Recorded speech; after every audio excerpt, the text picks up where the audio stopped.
जय हिंद बच्चों। तो आज हम फिर से आ गए हैं आप लोगों के सामने एक नया टॉपिक लेकर के। एक ऐसा अच्छा टॉपिक जो आपके संबंधित, आपके जीवन से, आपके हर चीज से, हर समय से होकर के गुजरते चला जाता है। ऐसे टॉपिक का नाम है वायरस। वही वायरस जो हम लोगों को 2 साल पहले बहुत परेशान किया है, कोरोना वायरस। आप समझ रहे होंगे हम क्या कहना चाह रहे हैं। तो चलिए ज़्यादा देर ना करते हुए हम लोग स्टार्ट करते हैं हमारा ये आज का जो सेशन है। तो देखिए हम थोड़ा सा आप लोगों को अच्छा दिखे, अच्छा लगे, इसलिए हम और अच्छा थोड़ा सा बनाने का प्रयास किए हैं। चलिए देखते हैं इसके बारे में, समझते हैं। ज़्यादा ऐसे हम लोग का ये लंबा भी होने वाला है। तो चलिए देखिए स्टार्ट करते हैं। इस चैप्टर का नाम है, हमारे चैप्टर का नाम विषाणु, वायरस।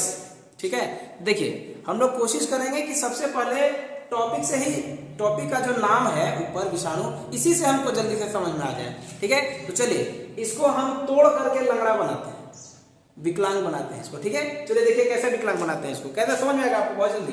अगर नहीं समझ में आएगा तो कमेंट में लिख के बताना, सब समझ में नहीं आया।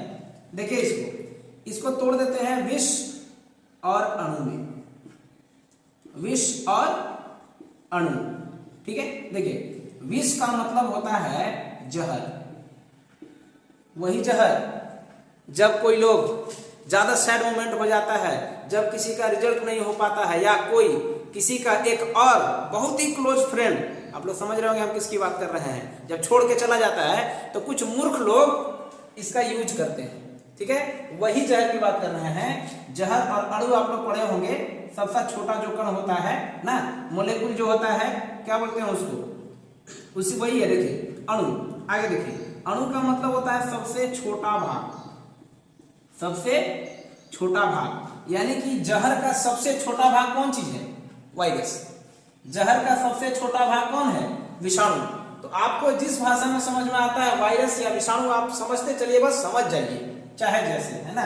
तो देखिए आज हम लोग को पढ़ना है जहर का सबसे छोटा भाग। मतलब ये जो वायरस है ये किसी भी कारण से आपको किसी भी जगह छोड़ने वाला नहीं है।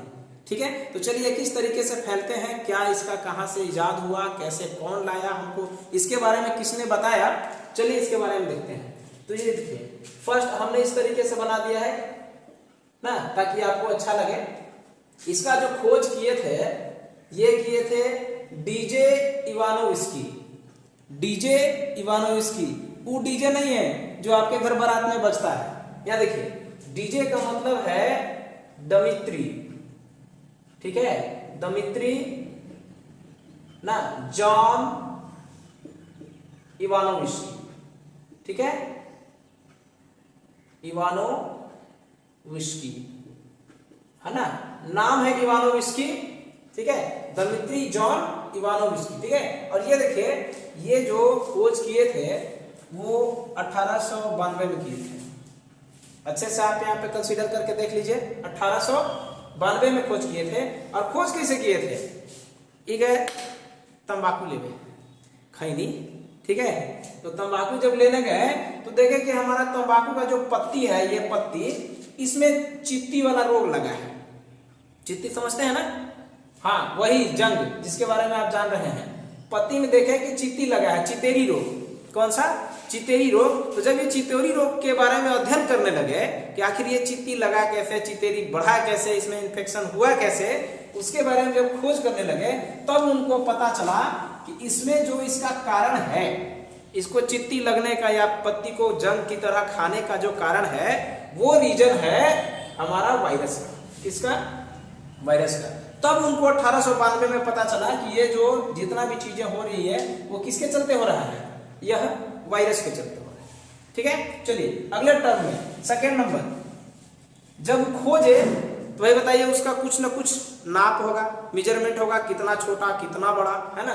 तो चलिए देखिए उनका माप जो है, इसकी जो माप है, ये माप एक फिक्स नहीं है, फिक्स माप नहीं है। ये छोटा भी हो सकता है, बड़ा भी होता है ना, छोटा से छोटा, और इस आकृति में बड़े भी होते हैं। इसीलिए इसकी आकृति हम लोग नाप में बता दिए कि कैसा होगा, भिन्न भिन्न होगा। कैसा होगा? भिन्न भिन्न। अब भिन्न भिन्न है तो सबसे छोटा भी होगा, सबसे बड़ा भी होगा। तो सबसे छोटा जो वायरस है, सबसे छोटा जो वायरस है, सूक्ष्मतम जो वायरस है, उसको कहते हैं पार्वो वायरस। क्या कहते हैं? Parvo virus. ठीक है, चलिए इसके चलते, इस पार्वो वायरस के चलते हम आपको बता देते हैं, देखिए चलो यहाँ बताते हैं। इस पार्वो वायरस के चलते हमारे शरीर में अतिसार हो जाता है, अतिसार, ठीक है, या इसको डायरिया आप कह लीजिए। क्या चीज? डायरिया, अतिसार या डायरिया हो जाता है। तो अगर कोई पूछ देगा कि बताइए सबसे छोटा वायरस कौन सा है, तो ये पार्वो वायरस है, ठीक है। ये पिछले बार जो मेडिकल का एग्जाम हुआ था उसमें ये पूछा था कि सबसे छोटा वायरस कौन सा है, तो सबसे छोटा वायरस पार्वो वायरस, और इसके वजह से, इसके शरीर में फैलने से, प्रवेश कर जाने से कौन सा रोग होगा? अतिसार, ठीक है। चलिए इनका जो माप होता है ये 10 मिली माइक्रोन होता है। कितना? 10 मिली माइक्रोन होता है, ठीक है। चलिए इसके बाद आ जाइए, सबसे बड़ा जो वायरस होता है वो चेचक का होता है। चेचक, हाँ वही चेचक, वही चिकन पॉक्स जो आप सोच रहे हैं, ठीक है। देखिए चेचक, और इसका जो माप है वो 300 से 400 मिली माइक्रोन होता है। 300 से 400 मिली माइक्रोन, ठीक है। जिसके ये देखिए चेचक, आप कहेंगे कि सर जी इसका भी प्रकोप बता दीजिए, तो आपको पता है जब ये किसी को हो जाता है तो सब कहता है कि हमारा घर देवी मैया दिखाई, छोटी माता बड़ी माता। ऐसा नहीं है, कोई माता दिखाई नहीं देती है, वो एक प्रकार का क्या है? रोग है, चेचक के द्वारा वो फैला हुआ रोग है। आप जितना ज्यादा शरीर को साफ स्वच्छ रखेंगे, जितना ज्यादा आप डॉक्टर के गाइडेंस में रहेंगे, उतनी ही जल्दी ये आपके शरीर से दूर होगा, ठीक है। चलिए थर्ड में आते हैं। अब इसका माप हो गया तो इसकी आकृति भी होगी कुछ ना कुछ। तो देखिए इसकी आकृति जो है पादप में और जंतु में, पादप में और जंतु में। पादप में इसकी आकृति होती है छड़नुमा। छड़नुमा समझते हैं? ऐसा नहीं समझना है कि केवल सीधा सीधा ऊपर ही रहेगा, ऐसे डाउन भी हो सकता है। छड़नुमा का मतलब होता है ऊर्ध्वाधर, ठीक है, परपेंडिकुलर, और सीधा समझ लीजिए। तो ये जो है पादपों में छड़नुमा होगा और जंतुओं में गोल भी होगा और छड़नुमा होगा। ये मुख्य रूप से बता रहे हैं। जंतुओं में मुख्य रूप से कैसे होते हैं वायरस? गोल और छड़नुमा।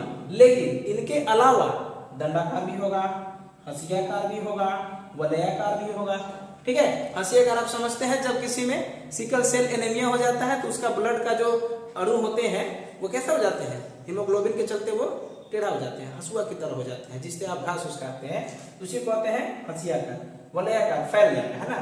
आगे देखिए इसकी क्या क्या विशेषताएं हैं। विशेषता देखिए, हमारे यहाँ थोड़ा सा जगह कम पड़ रहा था, तो अगले बार में अभी जस्ट हम आपको इसमें बता देंगे कि इसका क्या क्या लक्षण है, ठीक है। तो आप लक्षण भी देख ही लीजिएगा, इतना जल्दी भागने की जरूरत नहीं है। आपका एग्जाम है, आपका टॉपिक है, आप पढ़िए ना। चलिए देखिए विशेषता में हो जाएगा, ये जो होते हैं प्रोटीन और न्यूक्लिक अम्ल के बने होते हैं। प्रोटीन और न्यूक्लिक अम्ल के बने होते हैं। तो आप समझिए न्यूक्लिक अम्ल, इसमें जो है एक ही न्यूक्लिक अम्ल होता है, एक ही, या तो डीएनए होगा या आरएनए होगा। वायरस में या डीएनए होगा या आरएनए होगा, दोनों साथ में नहीं होंगे। डीएनए और आरएनए एक साथ नहीं होंगे। अब जब किसी में डीएनए और आरएनए साथ में हो जाएंगे तो द्विगुणन करने लगेगा अपने 1 से 2 बन जाएगा, 2 से 4 बन जाएगा, 4 से 8 बन जाएगा। जब इस तरीके से उनका ग्रोथ होने लगेगा तो जैसे हमारा ग्रोथ हो रहा है, मानव जाति का ग्रोथ हो रहा है, उसी तरीके से वायरस का भी ग्रोथ होने लगेगा और फिर हम लोगों की तरह उनकी संख्या बढ़ने लगेगी, तो हमारी संख्या शून्य हो जाएगी। इसीलिए जो है इनमें या तो डीएनए होगा या फिर आरएनए होगा। सेकेंड आ रहा है, यह अविकल्पी परजीवी होते हैं। अविकल्पी मतलब इसके जैसा दूसरा विकल्प नहीं है। यह जो है सिंगल है, इनके जैसा दूसरा कोई नहीं है, इसका कोई फोटोकॉपी नहीं है। अगर इसके जैसा दूसरा होगा तो फिर समझ लीजिए हमारी संख्या कम, इनकी संख्या ज्यादा, हम लोग सफाचट, ठीक है। तो देखिए इसको, अब देखिए तीसरा कह रहा है जीवाणु से भी क्या है? छोटे हैं। मतलब जो बैक्टीरिया है जिसका एंटोनी वॉन ल्यूवेनहॉफ ने खोज किया था, अभी आगे हम जब पढ़ाएंगे तो इसको बता देंगे कि ये बैक्टीरिया क्या होते हैं, इसके बारे में भी आपको समझा देंगे। जीवाणु से भी क्या होते हैं? छोटे होते हैं। इसीलिए ये केवल जीवित कोशिका में ही गुणन करते हैं। गुणन का मतलब जब आपके शरीर में ये प्रवेश कर जाएगा तभी ये अपना प्रकोप दिखा पाएगा। अरे समझ में, जब ये आपके शरीर में जाकर के अपना अनुकूल वातावरण पाएगा जीवित कोशिका में, तभी जाकर के गुणन करेगा 1 से 2, 2 से 4, 4 से पता नहीं कितना। तो वो जो है जब जीवित कोशिका में रहेगा तभी हो पाएगा।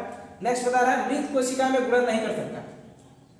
मृत कोशिका में गुणन नहीं कर सकता क्योंकि इसमें जो है डीएनए है या फिर आरएनए है। अमृत कोशिका में जाएगा तो वहां पे ना डीएनए मिलेगा ना आरएनए मिलेगा, गुणन तो कर नहीं पाएगा। इसलिए देखिए जीवित कोशिका में गुणन करने का इसका राज यही है कि इसमें डीएनए या आरएनए में से कोई एक है, लेकिन जीवित कोशिका हमको में तो आरएनए डीएनए दोनों है, ठीक है। इसीलिए किसी में भी अगर जीवित कोशिका में जाता है तो उसमें डीएनए भी रहता है, आरएनए भी रहता है, तो इसका जो है पेयर मिल जाएगा, इसीलिए गुणन कर लेते हैं। चलिए कोई दिक्कत है यहाँ तक नहीं? तो चलिए आप लोग इसको या तो लिख लीजिए पॉज करके या फिर एक स्क्रीनशॉट लीजिए, तब तक अभी हम तुरंत आगे बताते हैं कि इसका लक्षण क्या क्या है, ठीक है। चलिए तारिए,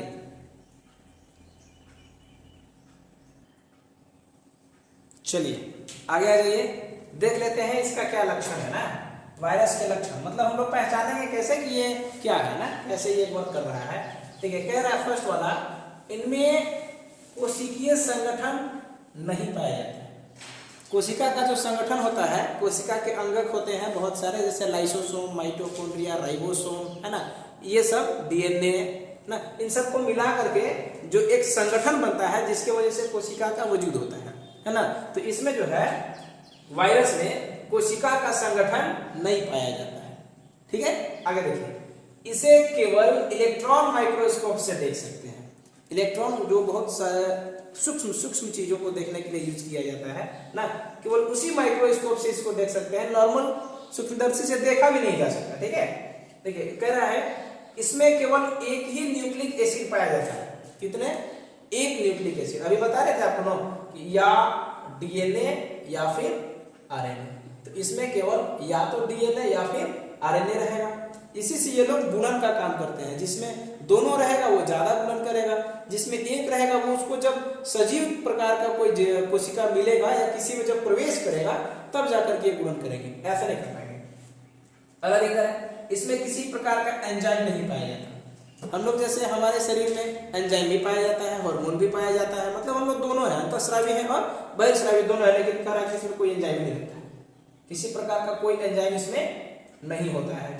आगे देखिए, इस पर ताप ना या निम्न ताप है या उच्च ताप है या सनलाइट का कोई प्रभाव नहीं होता।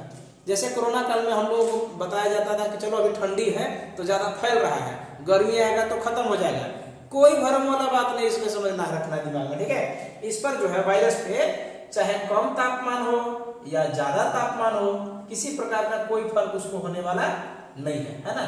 इसमें जो है कोई प्रभाव नहीं होता है। सबसे वन ऑफ द मोस्ट, काफी लोग कहते हैं कि हम जाएंगे, चाइना वाला चाहे बहुत सारे वैज्ञानिक कहते हैं कि हम जाएंगे एक बढ़िया सा वायरस बनाएंगे और बना के जाके इंडिया में छोड़ देंगे। बेवकूफ कहीं का। कृत्रिम संवर्धन, कौन सा?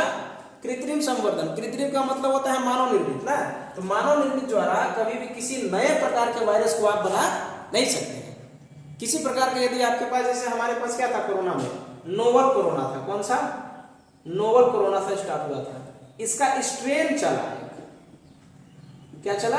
स्ट्रेन चला, तब जाकर के ये विकास किया गया। तो यदि आपके पास नोवल कोरोना है तभी इस कोरोना का बहुत सारा चीज इसके अनुकूल, जितने भी गुणन करने वाले सजीव कोशिका है वो देंगे, तभी इससे दूसरा कोशिका का हम लोग निर्माण कर सकते हैं। लेकिन आपके पास कोई वायरस है नहीं है तो आप कहां से निर्माण कर लेंगे? हवा में से तुरंत पकड़ लेना है, ठीक है। चलिए फिर एक कह रहा है इसमें जो है कृत्रिम संवर्धन द्वारा कभी भी बनाया नहीं जा सकता। तो इस तरीके से आपका था लक्षण, आप इसका आकृति देख लिए, इसका माप देख लिए, इसका खोज किसने किया है ना। तो चलिए ये सब चीज आप जो है अच्छे तरीके से इसको कंप्लीट कर लीजिएगा। फिर से हम लोग मिलते हैं अगली वीडियो में, तब तक के लिए जय हिंद।